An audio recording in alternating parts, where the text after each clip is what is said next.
Hello students, welcome back to my channel. आज का मेरा वीडियो है परसेप्चुअल प्रोसेस के रिगार्डिंग।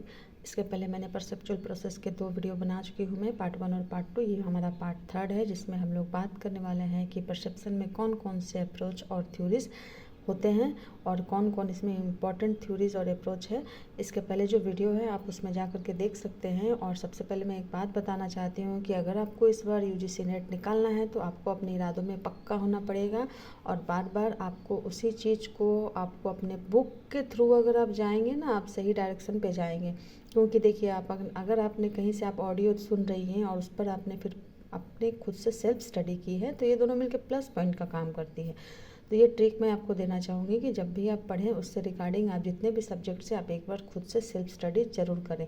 तो चलिए हम लोग अपना आज का वीडियो स्टार्ट करते हैं। सबसे पहले मैं बता दूँ, देखिए, प्रत्यक्षीकरण की प्रक्रिया को पूरी तरह से समझने के लिए अलग अलग वैज्ञानिकों ने अलग अलग उपगाम या सिद्धांतों का प्रतिपादन किया है, जिसमें कि पहला सिद्धांत प्रत्यक्षीकरण का दैहिक उपगाम सिद्धांत है, जिसे कि फिजियोलॉजिकल अप्रोच और थ्योरी और परसेप्शन भी कहते हैं। इस सिद्धांत के अनुसार प्रत्यक्षीकरण की व्याख्या न्यूरोदैहिक प्रक्रम यानी कि न्यूरो फिजियोलॉजिकल मैकेनिज्म के रूप में की जाती है। अर्थात जब किसी उद्दीपक यानी कि स्टिमुलस से व्यक्ति का ज्ञानेंद्रिय तंत्र एक्टिवेट होता है यानी कि प्रभावित होता है तो उसमें तंत्रिका आवेग उत्पन्न होते हैं, जो मस्तिष्क के विशिष्ट क्षेत्र में, विशिष्ट मतलब किसी विशेष क्षेत्र में पहुंचकर उस व्यक्ति को प्रत्यक्षीकरण कराती है उस स्टिमुलस का।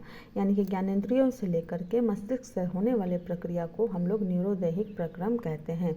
ये आपको ऑप्शन में आते हैं अधिकतर, तो आप लोग ये पॉइंट वाइज अगर आप इसको अगर अच्छे से आप नोट्स तैयार कर लेंगे तो ज़्यादा आपके लिए सुविधा होगी। तो ज्ञानेंद्रियों से लेकर मस्तिष्क तक होने वाली प्रक्रिया को न्यूरोदैहिक प्रक्रम कहते हैं। और इस उपगाम की जो व्याख्या है हेब ने की है।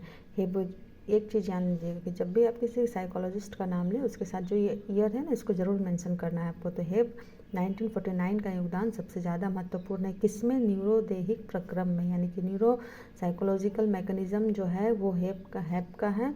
और हेब जो है इनमें महत्वपूर्ण योगदान दिए हैं। और हेब का एक बात और भी कहना है कि जो परसेप्शन होती है ये अधिकांश जो होती है जन्मजात ना होकर करके अर्जित होती है। ठीक है, ये चीज़ को आपको ध्यान में रखना है।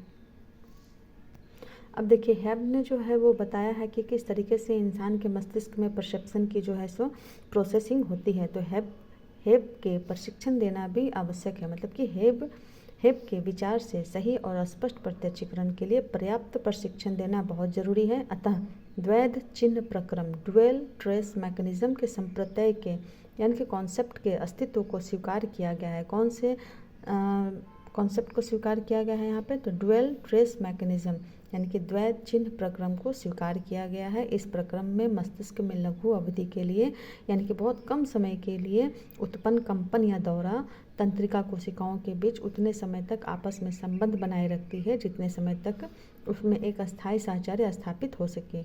हेब के प्रत्यक्षीकरण की व्याख्या में दूसरा महत्वपूर्ण पहलू अवस्था क्रम है। इसमें इन्होंने अवस्था क्रम और द्वैध चिन्ह प्रक्रम को परसेप्शन में बहुत ही इम्पोर्टेंस दिया है। हेब के शब्दों में अवस्था क्रम संग्रहण क्रियाओं का एक अस्थायी रूप से संगठित क्रम होता है। यह चिंतन सरिता में प्रवाह के समान होती है। हेब के सिद्धांत की आलोचनाएं भी बहुत हुई हैं, लेकिन प्रत्यक्षण के क्षेत्र में आज भी इनका जो स्थान है वो बहुत महत्वपूर्ण है। तो आज हम लोगों ने परसेप्चुअल प्रोसेस में हेब के सिद्धांतों के हेब के अप्रोचेस के बारे में बात किया है हमने। नेक्स्ट में हम लोग गेस्टाल्ट उपगाम के बारे में बात करेंगे। आपसे रिक्वेस्ट है कि चैनल को लाइक सब्सक्राइब जरूर करें ताकि मैं आपसे मोटिवेट होकर और अच्छे वीडियोस बना सकूं। और इसके रिगार्डिंग जो भी आपको और टॉपिक चाहिए तो आप कमेंट बॉक्स में ज़रूर कमेंट करें ताकि मैं आपके लिए और हेल्पफुल साइकोलॉजी से रिलेटेड बहुत अच्छे चैप्टर जो भी हमारे हैं यूजीसी नेट में सारे रिकॉर्डिंग आप तक मिल जाए।